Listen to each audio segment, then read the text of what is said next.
In this video, we're going to work example problems where we're given a sine or a cosine function, and we want to state the amplitude, period, frequency, and angular frequency of that function. Now, before we get started, let's review some things that we talked about in the previous video. So, the sine and cosine functions that we're studying in this section, and the only kinds of sine and cosine functions that we're going to look at in this video, are what I'm calling pure sine and cosine functions. That's not a technical math term, but that's what I like to call them. Pure sine and cosine functions. So what does that mean? So here are just the base sine and cosine functions. But as we learned in algebra, we can apply transformations to these functions. We can scale them about the x or y axis, translate them about the x or y axis, or reflect them about the x or y axis. If the only transformations that are applied to either one of these are strictly a stretch or shrink about the y-axis and or a stretch or shrink about the x-axis or a flip about the x or y-axis, then you still have a pure sine or cosine function. So for example, if you took y is equal to sine of x and you scaled it along the y-axis up by a factor of 2, and you also scaled it down along the x-axis by a factor of 3, then you still have a pure sine function here.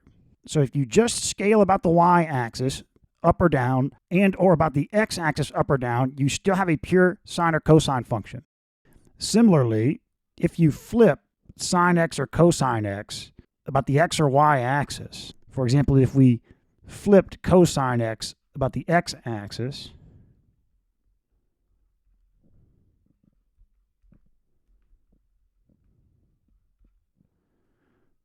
or flipped sine of x about the y-axis, for example,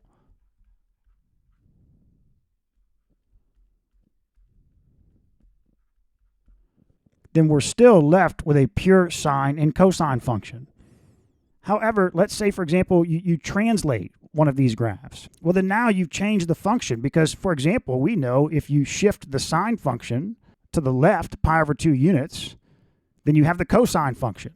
So once you apply any horizontal shift, then in essence, you have some mixture of a sine and cosine function. Because, for example, we could shift the cosine function to the right, pi over 2 units to get the sine function. So half of pi over 2 is pi over 4. So if you shift the cosine function a little bit past pi over 4 to the right, then you really, at that point, you have more of a sine function than you do a cosine function. Right? Therefore, in this section, the only transformations we're considering are you multiply the entire function by a positive or negative constant, which can scale the function up or down about the y-axis and or flip the function about the x-axis, or you multiply the x inside of the sine or cosine by a positive or negative constant, which will scale the function up or down about the x-axis and or flip the function about the y-axis. Now, remember, when it comes to transformations of graphs, the idea is the untransformed graphs have points x, y. If you want to scale a function up about the y-axis, then what you're wanting to do is leave every x variable unchanged and multiply every y variable by a number greater than 1, say 2. And same idea, let's say you want to scale down about the x-axis, then what you're wanting to do is leave every y variable unchanged and then multiply every x variable by something, let's say like, well, let's do 1/3. Scale it down by a factor of 3. Now, to apply either one of these transformations to the actual function, what you do is you go to the variable you're wanting to scale and you multiply that variable by the reciprocal of the amount you want to scale it. So if we want to scale up about the y-axis, the y is equal to sine of x, what we're doing is we're coming to every single y variable in the entire equation. In this case, there's just one. And we're multiplying it by the reciprocal of what we want to scale it by. We want to scale it up by 1/2. And so you multiply both sides by 2.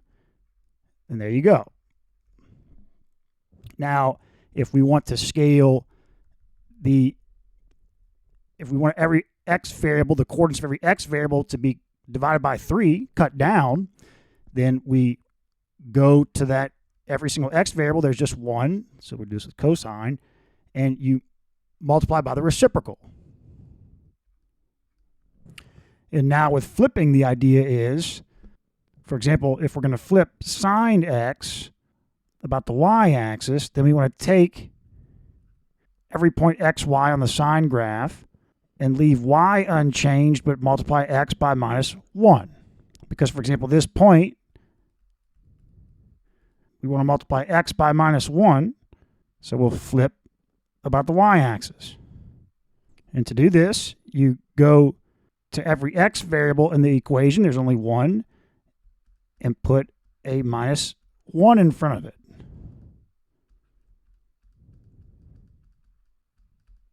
Okay, now if you want to flip about the x-axis, for example, you could flip either one of these about either axis, but let's say we're going to flip cosine x about the x-axis. What we're wanting to do is take the graph. Here's cosine x. It's the points are x, y. We want to leave x unchanged and multiply all the y coordinates by minus 1. So we go to y, put a minus in front of it, and that flips cosine x about the x-axis. Okay, so what is the amplitude, period, frequency, and angular frequency of this sine function? And here's the graph of the function. Now, you can see for each of these problems, I've assigned units to the input variable, the independent variable, and the dependent variable. Now, just note that these units are completely arbitrary. I just picked something random each time. So maybe this is hot dogs eaten or something, and then the person's weight. But how there would be a sinusoidal distribution between these two like this, I have no idea. But the reason why I want to put units like this for each of these problems is because of what we talked about in the previous video. You don't want to restrict yourself to where the only time you look at a sinusoid and think about frequency or angular frequency is if the independent variable is in units of time. You want to be able to look at any sinusoid, no matter what it is, and think about, okay, that sinusoid has an amplitude, a period, a frequency, and an angular frequency. Okay, so here the base function, the original function is the basic sine x. We can see sine x has been scaled up about the y-axis by a factor of 2 and down about the x-axis by a factor of 4 pi. Okay, now when it comes to the properties, we're trying to specify what the amplitude, the period, and the frequency and the angular frequency are. The original sine, the basic sine and cosine graphs have amplitudes of 1 and period 2 pi. Right, the period of a sine and cosine graph, it repeats every 2 pi. Okay. Now, when you scale up or down about the y-axis, when it comes to these associated properties, you think about the amplitude. Scaling about the y-axis is associated with the amplitude. Since if we scale the y-axis up by a factor of 2, that means we're also going to multiply the amplitude by that same factor of 2. The amplitude went from 1 to 2. So the amplitude here, we're going to put the units, is 2 pounds. Okay, we could check this. Let's see. The amplitude is, so the range of the sinusoid is the absolute max, the distance between the max and the min. So here that's 2 to minus 2 is 4. Amplitude is half of that, so just 2. And we can see that is correct. Okay, now let's think about scaling about the x-axis. So here we've scaled down about the x-axis. So in terms of stretching or shrinking, if you stretch about the y-axis, you're stretching it out, right? If you stretch about the x-axis, you're stretching it out. You're making it, you're pulling it. Think about pulling a slinky out, right? But if you shrink about the y-axis, you're pulling it in. If you shrink about the x-axis, you're pulling it in. So now, just as we thought about stretching or shrinking about the y-axis, we came to the amplitude. With stretching or shrinking about the x-axis, we're going to come to the period. So since we've shrunk about the y-axis by a factor of 4 pi, then we're going to divide the period, the original period, by 4 pi. The original period was 2 pi, so that's going to be 1/2.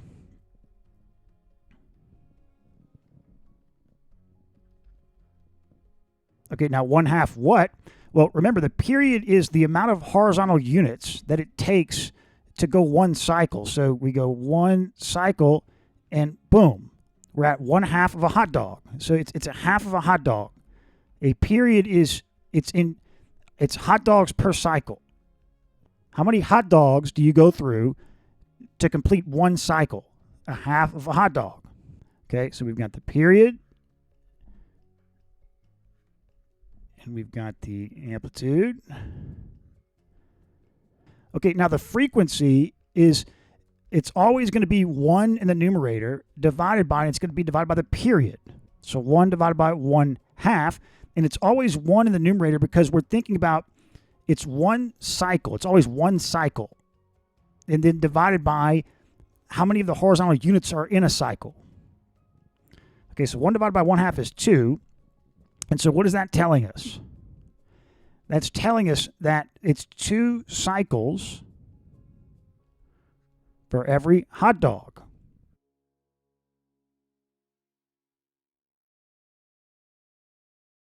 Okay, so when you think about the frequency, what you can do is come to the where the horizontal axis equals 1.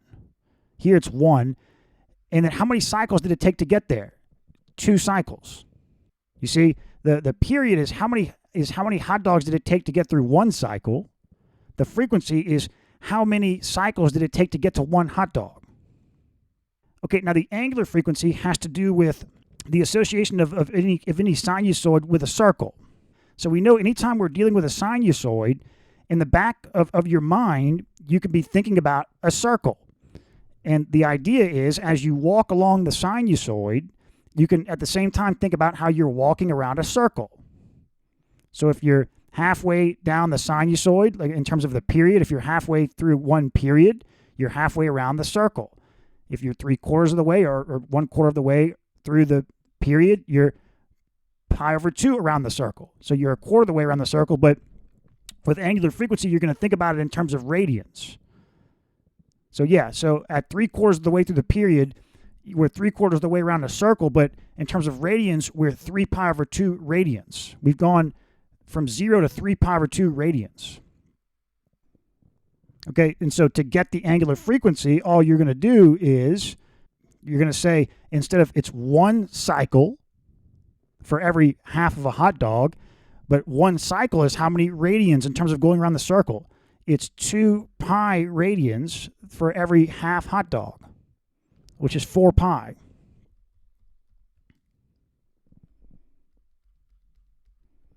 Now, radians are unitless, so I'm just going to put 1 over a hot dog, but so is, even cycles is not technically a unit.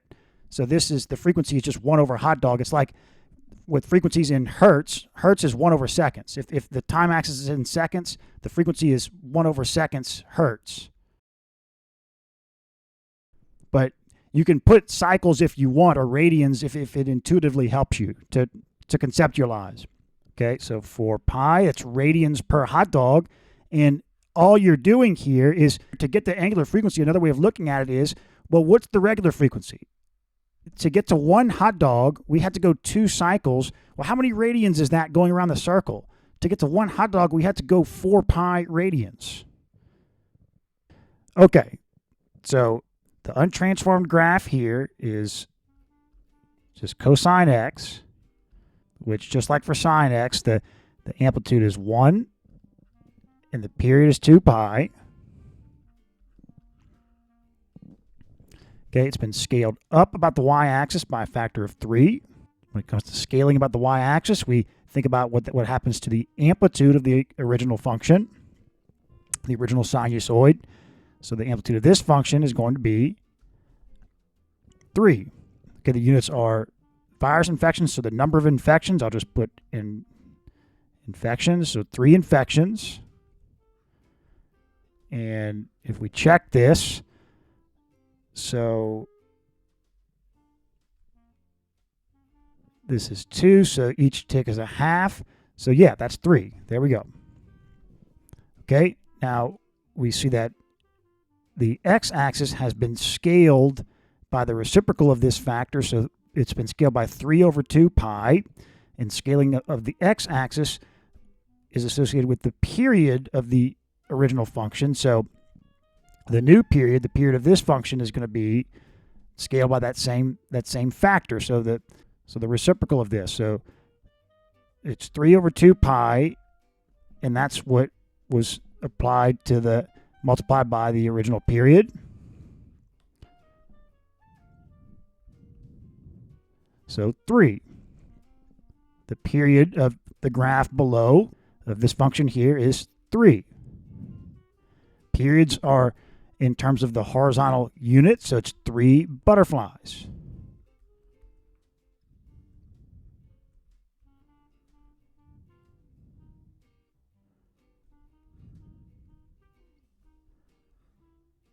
And what does this mean? This means to go one cycle, it takes 3 butterflies. In other words, 3 butterflies per cycle. You could, if you wanted to write this in a way that's more intuitive, you could put butterflies per cycle, right? So we go one cycle here. How far is that? That's 3. Okay, now frequency and angular frequency, both of those are always about, you think about the horizontal unit come to where it equals 1. So you can see each of these ticks is 1/2. It equals 1 here. That's 1 butterfly right there. That's what they're going to be associated with. So if you come to the curve, okay, the frequency is how many cycles do you go through until you get to 1 butterfly? Well, it's going to be a fraction of a cycle. It's going to be, looks like a third of a cycle maybe. Okay, so I mean the formula is, so you have amplitude and period, or just by definition are what they are, but then frequency is 1 over period, and angular frequency is 2 pi over period. So, okay, the frequency, it's 1, this is butterflies per cycle. Now we're taking the reciprocal of this to get cycles per butterfly. So it's always 1 cycle per, how many butterflies in a cycle? It's 3. So 1 cycle per 3 butterflies, or you could look at it like it's 1/3 of a cycle per 1 butterfly. And so I'll put it, you don't have to put, similar to how we leave per cycles off here, we could just write the units as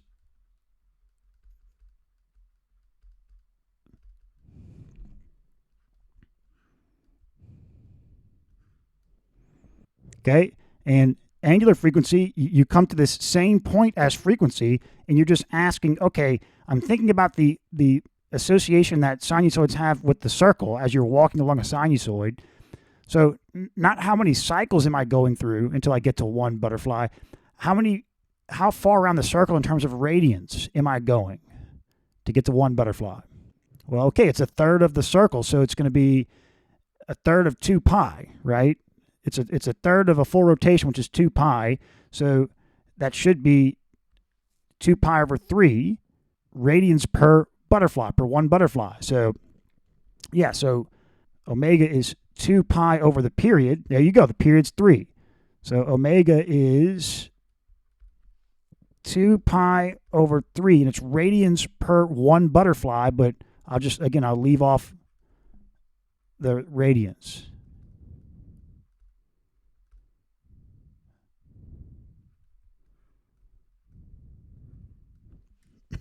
Okay, so here's a cosine curve that's flipped about the x-axis. Okay, so the entire function we see has been multiplied by -9, but we don't say that the amplitude is now -9. It, in general, is just 9. It's the distance between the absolute max and absolute min of the sinusoid divided by 2. And we can see that's 9. Now the vertical axis is temperature. Let's say that's degrees Celsius.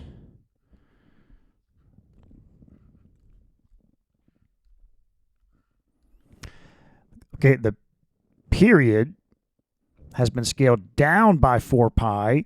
So just the general cosine curve has period 2 pi. So we're dividing that by 4 pi. So yeah, the x-axis has been shrunk down by a factor of 4 pi. So that means that the period is now 1/2.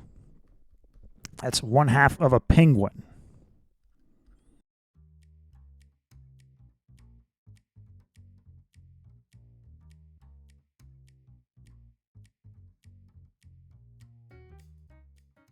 So let's see. To go, we can see we're flipped. The cosine curve is flipped.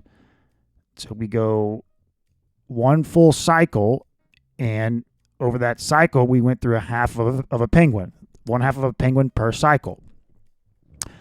Okay, the frequency, we come to, it's 1 divided by p, or we can more intuitively think about it as we come to 1 penguin, and we see how many cycles does that correspond to. So 1, 2. So it takes 2 cycles to get to 1 penguin. So, or it was 1 divided by 1/2. So that's 2 cycles per 1 penguin, or just 1 over penguins.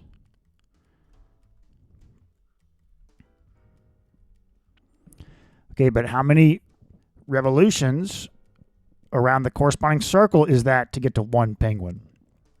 Well, that's 4 pi, right? 2 revolutions. So 4 pi radians per penguin.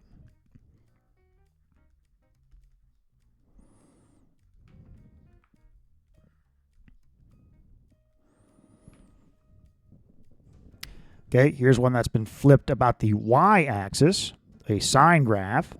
Okay, the amplitude is 1/5 joules.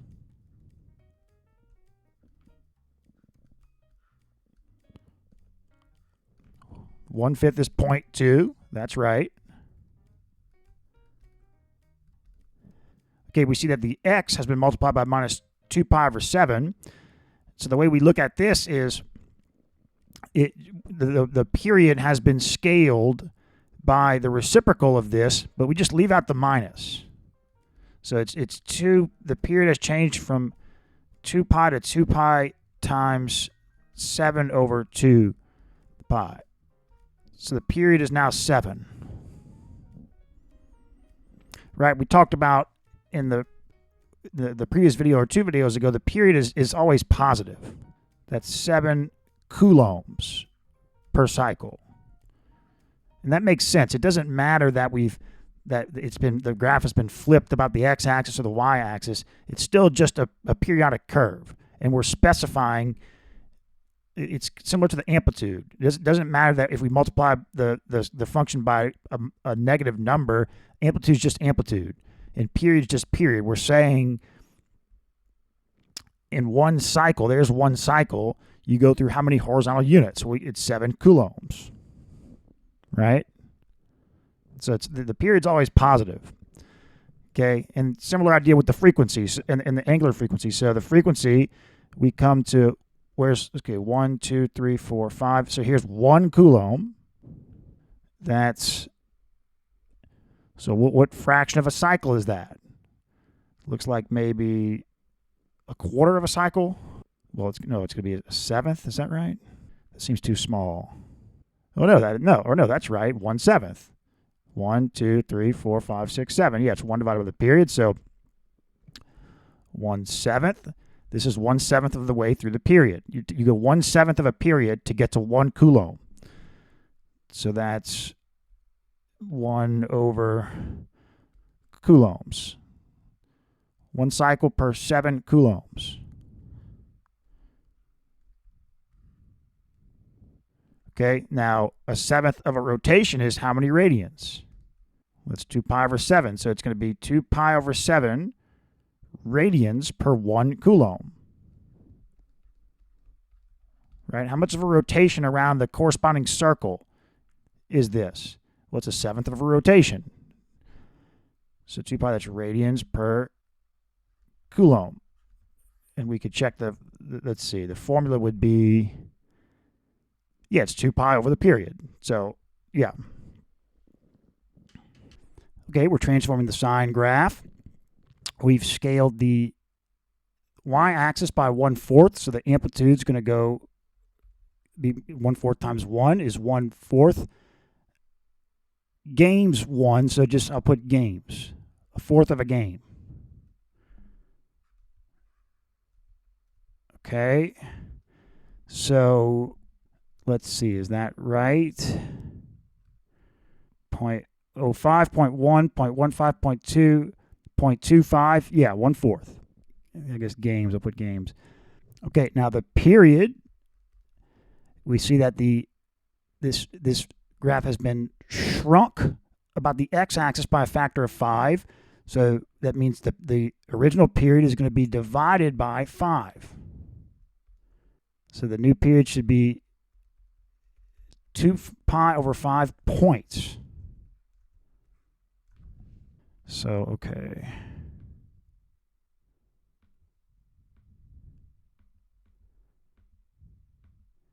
About 1 1/4. Let's see, so this is 1/4. And then to go 1 cycle, or no, it comes to here. There's a cycle. 1.2 says 2, 4, 6, 8. Yeah, 1. That's exactly right. It's 2 pi over 5. Okay, now the frequency is, so, with frequency and angular frequency, it's all about come to the unit of the horizontal axis. So here's 1, right? So we're here. What fraction of a cycle is this? It's like 0.85, 0.7, like 3/4 of a cycle maybe, right? We're not quite through 1 cycle. That's what the frequency is going to be. It's how many cycles per 1 point scored. Okay, so it's 1 cycle. You divide the cycles by the number of points in a cycle. That's how you determine this. You say 1 cycle, 1 full cycle divided by how many points are in a cycle. But whenever you simplify, whenever you do the division, what you end up getting is, since this is in the numerator, since cycles is in the numerator, you get a certain number of cycles per 1 point. So it's 5 over 2 pi cycles per point. Cycle, so, right, and this is going to be a less than 1, because 2 pi is like 6 point something.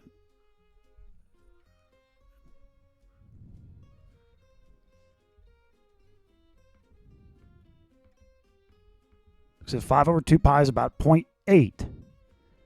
So you go through about 0.8 of a cycle for every 1 point. There you go. See, we're about 0.8 of the way to through 1 cycle. Now, so how many rotations is that in radians? So again, we got to like 0.8.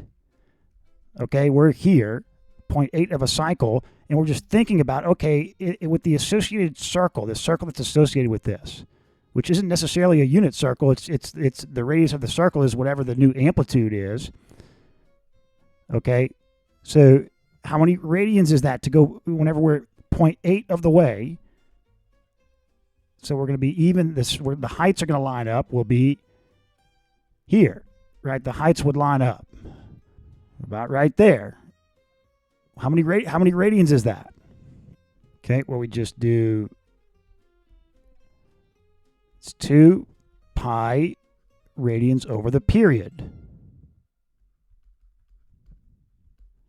radians over points, because what we're doing is we're saying in one cycle you rotate 2 pi radians, and then in one cycle there's 2 pi over 5 points scored. You simplify and you get a certain number of radians per 1 point. So 2 pi over 2 pi over 5.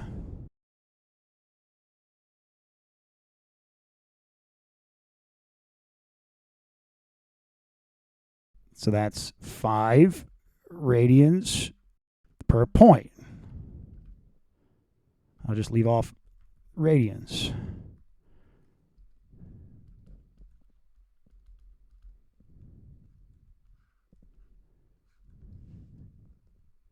Okay, and that makes sense. The full rotation is like 2 pi, that's 6.2 something radians.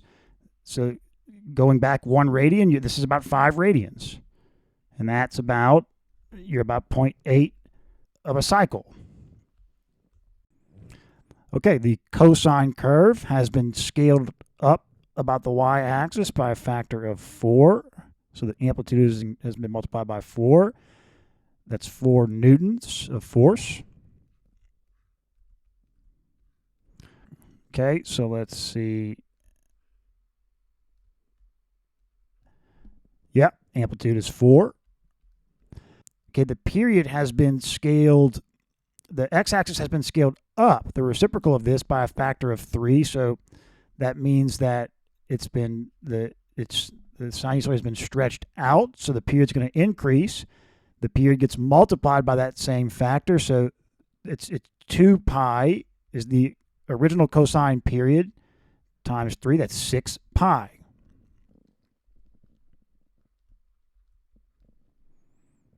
Okay, horizontal units is its surface area in square meters, so 6 pi square meters. Okay, so 6 pi, that's 18.8. So let's see. We start here, and then a full cycle, we're about here. So 12, 14, 16, 18, about 18.8.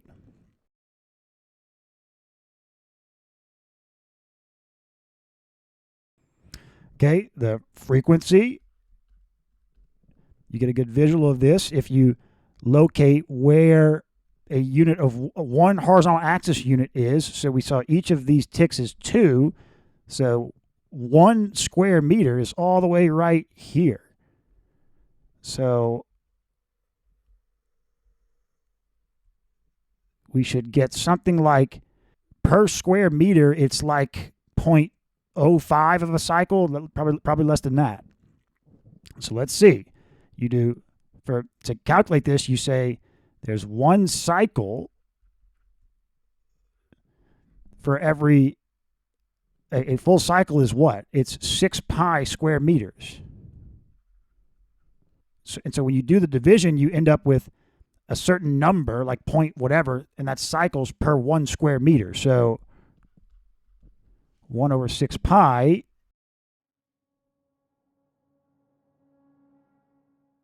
yeah, 0.053. And I'll put cycles this time. You can do whatever you want. Cycles per square meter. So this is 6 pi square meters per cycle.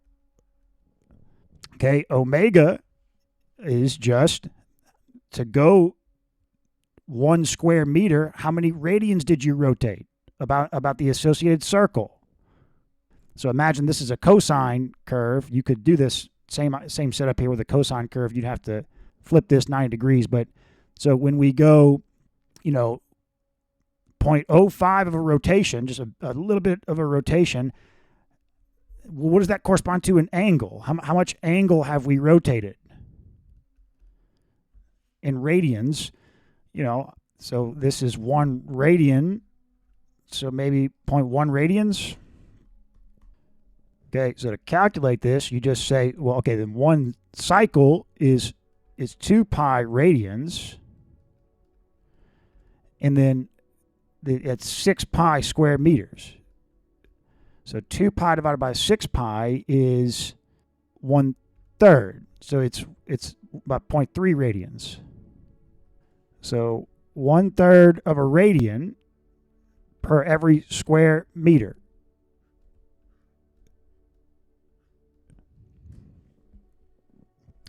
Okay, so the sine of x, y is equal to sine of x, has been transformed. It's been scaled about the y axis by 2/3.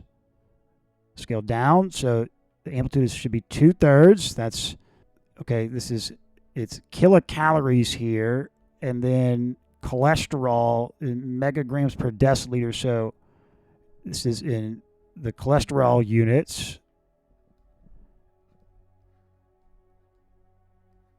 Okay, and then it should be 2/3 is about 0.67. Let's see. 0.5. Each of these is 0.1, 0.6, 0.7. Yep. So, okay. The period has been scaled down by a factor of 10. So you go from 2 pi and then you divide that by 10. So pi over 5.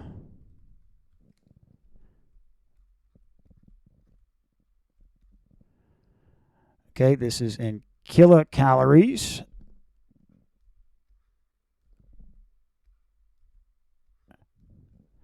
Now let's see. So what is pi over 5?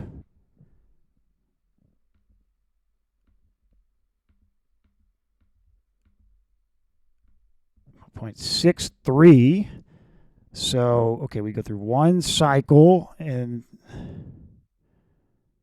here, so each tick is 0.1. That's about a 0.63.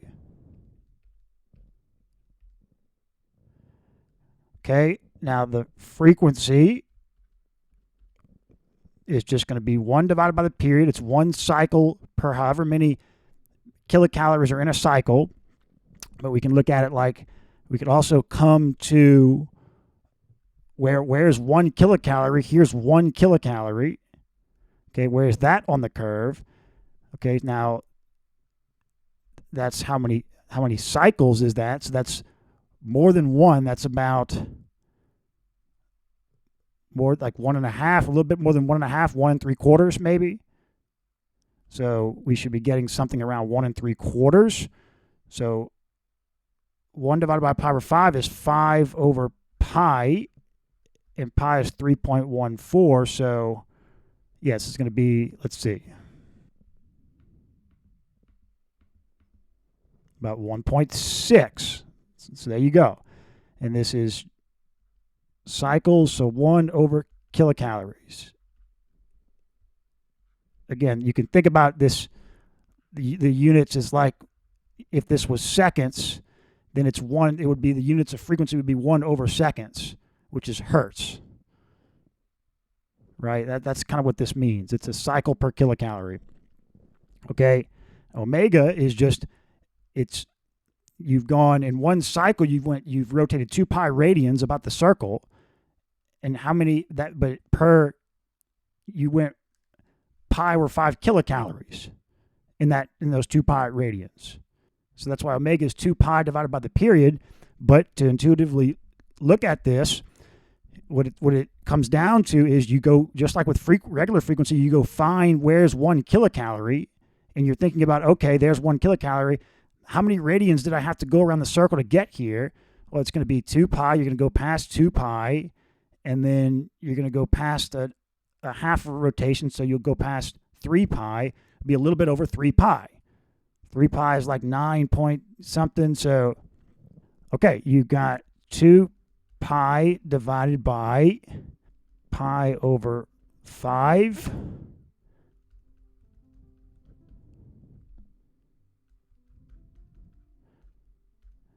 It's 10.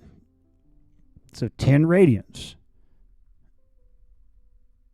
per, it's 10 radians per 1 kilocalorie. So just 1 over, radians are unitless. There you go. Okay, so sine x, the amplitude,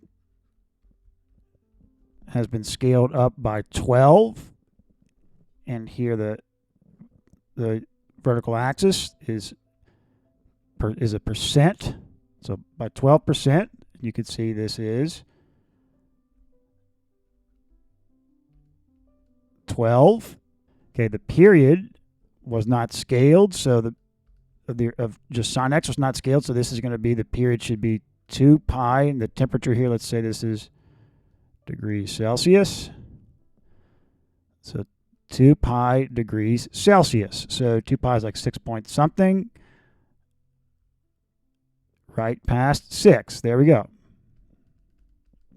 Okay, so there's...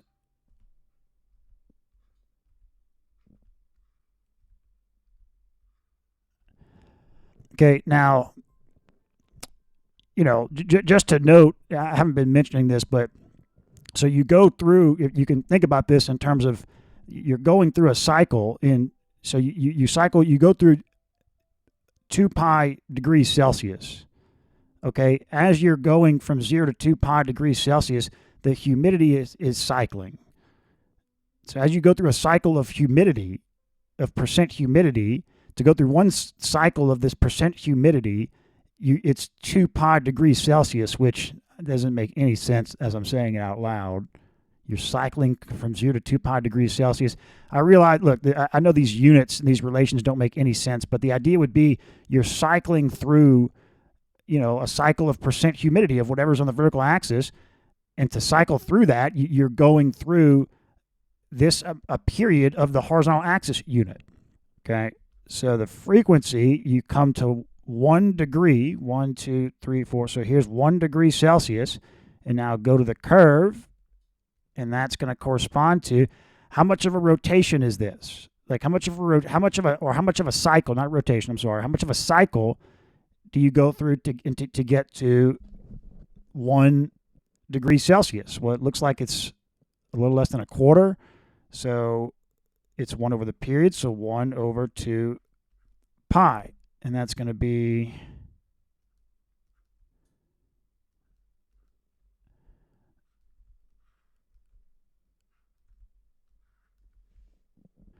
so 1 over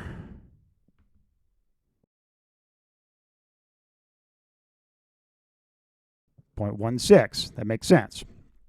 Okay, now omega, the angular frequency, the idea is we go to get to 1 degree Celsius, we walked about 0.15 of the cycle of the period. So about right here, we got to about right here. So what is that on the unit circle? How many radians is that? What does that correspond to in radians? Like a quarter of a radian?